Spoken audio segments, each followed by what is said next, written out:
Турция елінде ғой деймін, осы бір кәсіпкер, үш жігіт бірігіп кәсіп ашады. Тоғын ашқан кезде біргеді ғой өзі. Сөйтіп пайыздар 33-те 3 деген нәрсемен бөлінеді, 100%. Тең дәрежеде бөлу үшін 33-те 3 деген нәрсемен бөлінеді, біреуіне 33-те 4 болады деген сияқты. Сөйтіп үшеуі бірігіп сауда ашып жатқан кезде ішіндегі бір діндәрі мынандай ұсыныс тастайды. Мен тағы да бір қасымызға серіктес қосқым кеп тұр дейді. Жұмыста партнер дейді ғой.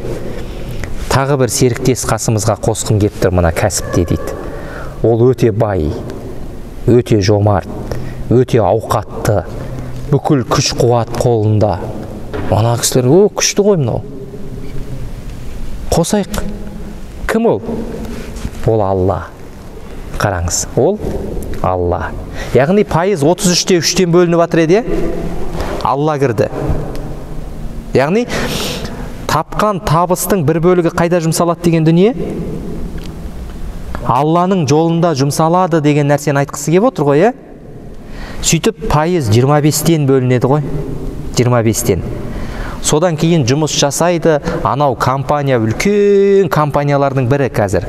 Өте үлкен дәрежеге кетеді. Сөйтіп олар көзі жетеді. Алла тағала кәсіпте бірге болған кезде, яғни сенің Аллаға деген атаған дүниең, Алланың жолына деген нәрсең болған кезде кәсіптің басқаша өркендейтініне көзі жетеді ғой кісілердің. Сөйтіп анау пайыздар өсе бастайды.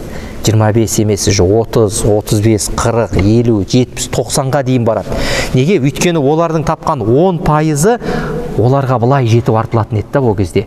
90% Алланың жолында жұмсалып жатса да, 10%-ды үшеуі бөліп алған кездегі миллиардтар оларға жететін еді ол кезде. Түсінесіз ба? Яғни қазір біздің қоғамға осындай дүние керек.